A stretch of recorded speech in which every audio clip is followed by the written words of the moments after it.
आपके इमाम साहब और हमारे इलाके के लोगों के खिलाफ रौनक स्टेज है।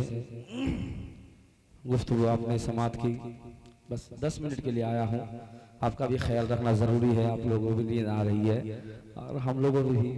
आप लोग तो फजर नहीं पढ़ेंगे, हम लोगों पर ना है कि नहीं।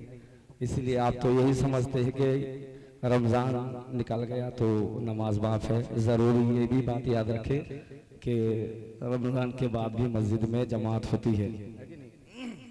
नहमदुहु व नसल्ली अला रसूलिल करीम, अम्मा बाद, फ़अऊज़ु बिल्लाहि मिनश शैतानिर रजीम, बिस्मिल्लाहिर रहमानिर रहीम। व बिल वालिदैनि इहसाना, सदक़ल्लाहुल मौलाना अज़ीम व बल्लगना रसूलुहुन नबियुल अमीनुल मतीनुल करीम व नहनु अला ज़ालिका लमिनश शाहिदीन व शाकिरीन वल्हम्दुलिल्लाहि रब्बिल आलमीन। एक मरतबा दुरूद पाक पढ़ो। अल्लाहुम्मा सल्ली अला सय्यिदिना मौलाना मुहम्मद मादिल जुद वल करम व अला आलिहि व सल्लिम, सलातु व सलामुन अलैका या रसूलल्लाह सल्लल्लाहु तआला अलैहि वसल्लम। शायर कहता है, आका के दुश्मनों से मोहब्बत ना कीजिए। कह दे सुभान अल्लाह। आका के दुश्मनों से मोहब्बत ना कीजिए, गर कीजिए तो ख्वाहिश जन्नत ना कीजिए। गर कीजिए तो ख्वाहिश जन्नत ना कीजिए। कहते हो कि बुरा को बुरा ना कहे, कहते हो कि बुरा को बुरा ना कहे, तो फिर तब्बत यादा की आप तिलावत ना कीजिए। तो फिर तब्बत यादा की आप तिलावत ना कीजिए। ये इसाले सवाब की मुबारक महफिल है मेंबर साहब के घर में। देखिए, माँ बाप वो कीमती हीरा है जो दुनिया में नहीं मिलती है। माँ बाप जो कीमती हीरा है, जैसे ये दरख्त है, ये दरख्त जब तक है तब तक आपको इसका साया का एहसास नहीं होगा। दरख्त काट लिए जाएंगे तब आपको साया का एहसास होगा। तो माँ बाप क्या है, कितना मकाम और मर्तबा है, वो अल्लाह पाक बेहतर जानता है। मगर आप मेरे दोस्त, जो दुनिया में रह के जो कुछ करना है आप कीजिए, मगर माँ बाप को छोड़ के आप हरम शरीफ में जाके नमाज पढ़ेंगे तो भी खुदा आपकी नमाज को कबूल नहीं करेगा। याद रखिएगा, ये नमाज जितनी इबादत है आप कर लीजिए। माँ बाप आपसे राजी नहीं है तो रब राजी नहीं है। चंद बातें रखूंगा बस 10 मिनट के अंदर गुफ्तगू खत्म। एक शख्स ख्वाब में देखा, और क्या देखते हैं कि कुछ कब्र से लोग मुर्दा उठ के, कब्र से उठ के निकल के कुछ चुन रहे हैं, कोई चीज को जमा रहे हैं, हाथ में ले रहे हैं। तो वो शख्स ने ख्वाब में उससे पूछा, सब तो कुछ ना कुछ चुन रहे हैं और आप अलग बैठे हुए हैं, क्या बात है? तो उन्होंने कहा कि मेरा एक बेटा हाफिज साहब है, फला बाजार में हर दिन एक खत्म कुरान करके मुझ पर बख्शवा रहा है। कह दो सुभान अल्लाह। और इसलिए ये लोग चुन रहे हैं और मैं नहीं चुन रहा। तो ख्वाब से बेदार हुआ, बाजार में गया और सही में देख रहा कि वो नौजवान हाफिज साहब हलवा बेच रहा है और वो कुरान होठ उनका हिल रहा है। पूछा क्या पढ़ते हो? कहा कुरान की तिलावत कर रहा हूँ, हर दिन अपने बाप को बख्शवाता हूँ। कह दो सुभान अल्लाह। तो फिर कुछ दिन के बाद इंसान ने ख्वाब में देखा, फिर पूछा सब चुन रहा, फिर उस दिन वो भी चुन रहा है। तो पूछा आज तुम भी चुन रहे हो, क्या बात है? तो कहा जिस तरह मेंबर साहब ने आज माँ बाप का, आज जिस तरह वो अपने बाप का इसाला सवाब कर रहा है, ऐसे ही जो भी अपने बाप के नाम पर सदका खैरात इसाले सवाब कर रहे हैं, वही इसाले सवाब हम चुन रहे हैं। कह दो सुभान अल्लाह। तो पता चला कि माँ बाप के नाम पर इसाले सवाब कुछ होना चाहिए। अभी देखिए, कुछ ही दिन के बाद आपके बिहार में, हमारे बंगाल में वोट होने वाले हैं 26 को। तो आपको इस पुरफितन दौर में फिलहाल अभी आपको इसका आपका कीमती वोट आपको सोच समझ के डालना है। आप जानते हैं मरना होगा, मौत की महफिल है, किसी की उम्मीद लेके ना बैठे, ये ना सोचे आपका बेटा आपको बख्शवाएगा। आप मर जाएंगे 40 करेगा, आप मर जाएंगे 30 करेगा। गलत बात है। जो बेटा आपके कहने पर मस्जिद ना जा सके, जो बेटा आपके कहने पर आपकी बात ना माने, वो बेटा की उम्मीद लेके बैठे आखिरत की अपने फिक्र कीजिए, कुछ दिन के बाद वोट होने वाला है, इसका ख्याल रखे। अच्छा प्रधानमंत्री आप चुने, इसी बार बेवकूफ हो जाए, मचल के कह दे सुभान अल्लाह। महमूद गजनबी, सुल्तान महमूद गजनबी का दरबार लगा है। बड़ी प्यारी बात है, आखिरी बात, इसी से गुफ्तगू खत्म।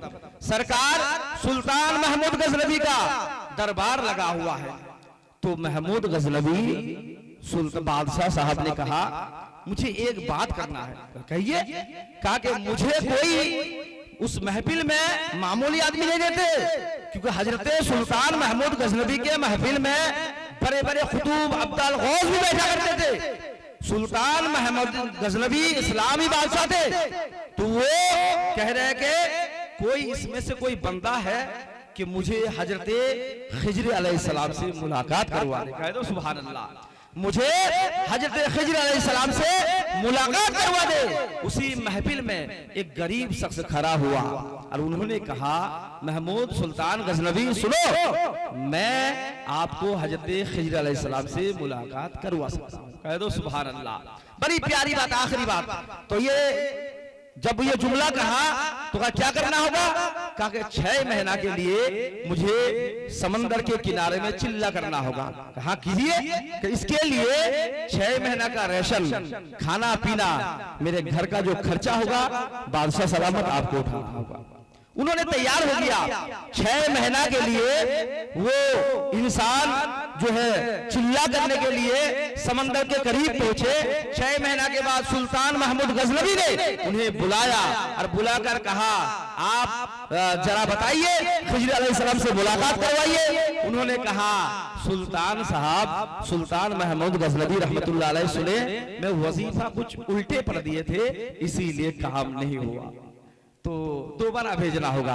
फिर 6 महीना के लिए भेजा तो 12 महीना उनके घर का रेशन चला उनके जरिए में। अब उसको पूछा गया बताओ मुझे खिजर से कब मुलाकात करवाओगे? तो कहा मैं तो ऐसे झूठ मूठ कह के आपसे मेरे फैमिली नहीं चल रहा था, गरीब इंसान था, इसी वजह से मैं ये काम किया। गुस्सा होगा कि नहीं? बादशाह के साथ मजाक किया।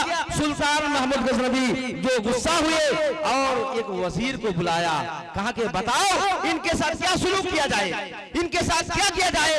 तो वो वजीर ने कहा इनका गला काट दिया जाए। उसी महफिल में एक बुजुर्ग इंसान खड़े होकर कहते हैं आपने सही कहा। फिर कहा दूसरे वजीर से इनके साथ क्या किया जाए? ताकि इनको कुत्ता के हवाले कर दिया जाए, ताकि कुत्ता इसे नोच नोच कर खाए, मरने में कुछ देर टाइम लग जाए। उस बुजुर्ग इंसान ने कहा, उस बुजुर्ग इंसान का नाम अय्याज था, उस अय्याज बुजुर्ग ने कहा ये भी ठीक कहा। फिर एक आखिरी गुलाम अपना गुलाम अपने अय्याज गुलाम से पूछा बताओ तुम्हारे क्या राय है? तो अय्याज वो जो गुलाम थे उन्होंने कहा सुल्तान महमूद गजनबी ये गरीब इंसान आपके घर से 12 महीना घर का चूल्हा आपके बदौलत चली, तो क्या आपके बादशाहत में कोई शान घट गई या आपके जो है कोई खजाने में थोड़ा सा कुछ कम हो गया? का कुछ नहीं, तो मैं कहता हूं इन्हें माफ कर दिया जाए। कह दो सुभान अल्लाह। अब आखिर में उस बुजुर्ग ने कहा, खूबसूरत बुजुर्ग ने कहा आप भी ठीक कहते हैं। अब सुल्तान महमूद गजनबी कहते हैं क्या बात है? तीनों ने अलग अलग जुमला कहा, तीनों जुमलों पर आप सही फरमाए, आखिरकार मामला क्या है? तो सुल्तान महमूद गजनबी से वो बुजुर्ग इंसान कहते हैं सुन सुल्तान महमूद गजनबी, आप जो वजीर रखे हैं जिसने कहा इसका गला काट दिया जाए, गलती उनकी नहीं है, गलती आपकी है। ये जो है अब ये कसाई का बेटा है जो हलाला करता था, ये कसाई का बेटा है, उनका काम है काटना। बताओ इनकी गलती नहीं है। एक कसाई का बेटा को अगर आप वजीर बनाएंगे वो काटने का ही बात करेगा, वो मारने की ही बात करेगा, गलती इनकी नहीं है, सुल्तान गलती आपकी है। ये जुमला कहा। दूसरे की क्या गलती है? कहा सुनिए, वो दूसरा उनका बाप कुत्ता का बादशाह का कुत्ता नहलाया करता था, वो अपना रंग दिखा दिया, इसीलिए उन्होंने काटने का हुक्म दिया। और तीसरे इंसान पे जो सही कहे, सुनिए, वो कोई और नहीं है, वो अय्यद सैयदजादा है। सुनना था सुल्तान महमूद गजनवी खड़े हो जाते हैं, कुर्सी से खड़े होकर कहते हैं अब सैयद साहब है। अब उन्होंने कहा हाँ मैं सैयद हूँ, तब वो बुजुर्ग इंसान कहते हैं अब सैयद साहब इतना दिन काम करे, अपना ठिकाना नहीं बताया। तब वो कहते हैं, बुजुर्ग ने कहा सुनो ये ऐसे सैयद साहब है। आखिरकार कहा जो ये सैयद साहब है, तो सुल्तान महमूद गजनवी को उस बुजुर्ग इंसान जवाब देते हैं, ये क्या कहेंगे, ये तो वो घराने हैं करबला में अली असगर से लेकर और मोहम्मद से लेकर 72 को लुटा लेते हैं, मगर ये तो उफ तक नहीं करते हैं। ये नबी का घराना है, पूरे खानदान लुटा देते हैं, बदला नहीं लेते हैं। अब जब ये राज खोल दिया तो सैयद अय्याज कहने लगा, जब मेरा राज खुल गया सुल्तान सुन, आज मैं भी एक बात बताना चाहता हूँ, वो ये है कि आप ये बुजुर्ग जानते हो कौन है, ये बुजुर्ग कोई और नहीं है, यही तो खिज़्र अलैहिस्सलाम है। सुभान अल्लाह, यही तो खिज़्र अलैहिस्सलाम है। अल्लाहु अकबर। तो मैं कहना का मकसद ये है, अगर आप चाय वाला को हुकूमत का प्रधानमंत्री बनाएंगे तो आपके साथ क्या सुलूक करेंगे, जैसा अभी हो रहा है। इसीलिए आपको हुक्मरां ऐसी बनाइए जैसे आपका देखभाल हो। हमें कुछ नहीं चाहिए इनसे, आपका कीमती वोट आपको इस बार सोच समझ के देना है। इसीलिए ना जाने खुदा अल्लाह पाक रहम करे कि क्या होगा, मगर किसी ने कहा है कि गलती हमारी नहीं है। आप हुक्मरां क्या करे ना करे, वजीर आजम क्या करे ना करे, आप बस अपने रब को राजी कर ले, आप सिर्फ अपने रब को राजी कर ले, आपके रब राजी हो जाएंगे। आपकी दुआओं से हुकूमत बदल सकती है कि नहीं। आपके रब राजी नहीं है तो जैसे आप है वैसे आपका बादशाह है। इसीलिए मेरे मेहरबानी आपसे है, इमाम साहब जब रखे हैं तो उनके पीछे 5 वक्त की नमाज पढ़ने की कोशिश करे। जैसे हमारे मेंबर साहब ने ये काम किया, अच्छा काम है कि इन्होंने साले सबाब की महफिल सजाई। वही मेंबर साहब अगर 5 वक्त की नमाज पढ़ेंगे, इससे वो काम डबल हो जाएगा। इससे वो काम उनके बाप को सुबह शाम रातों दिन सवाब पहुंचेंगे। और जब तक हम तकरीर करेंगे, दरूद सलाम होगी, खत्म हो जाएगी, सवाब को मुनक़ता कर दिया जाएगा। और नमाज एक ऐसी दौलत है, जब तक वो पढ़ेंगे तब तक उनके बाप को सवाब पहुंचेंगे, उनके बाप उनको सवाब देंगे। मैं तो जो कुरान आयत करीमा से तिलावत की थी, वबिल वलिदैन एहसाना, यानी इस कुरान पाक के जो आयत करीमा मैंने तिलावत की है, इनके बारे में अगर तकरीर किया जाए कम से कम 1-1.5 घंटा की चाहिए। उसके बाद खुलासा होगा, माँ बाप का मकाम में बताता, मगर टाइम मुख्तसर है। इमाम साहब ने कहा, इसलिए 10 मिनट अब तक मैंने बात पहुंचाई। बराए मेहरबानी नमाज की पाबंद करें, आप भी नमाज पढ़े, हम भी नमाज पढ़े, कहीं भी रहे नमाज को ना छोड़े, सच्चाई के साथ रहिए, जिंदगी अच्छे से गुजारे।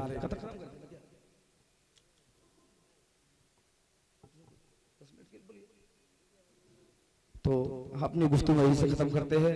बोलने में कोई गलती हो अल्लाह अपने हबीब के वास्ते माफ़ अता फरमाए। व मा अलैना इल्लल बलाग। अस्सलामु अलैकुम व रहमतुल्लाहि ताला व बरकातुहू।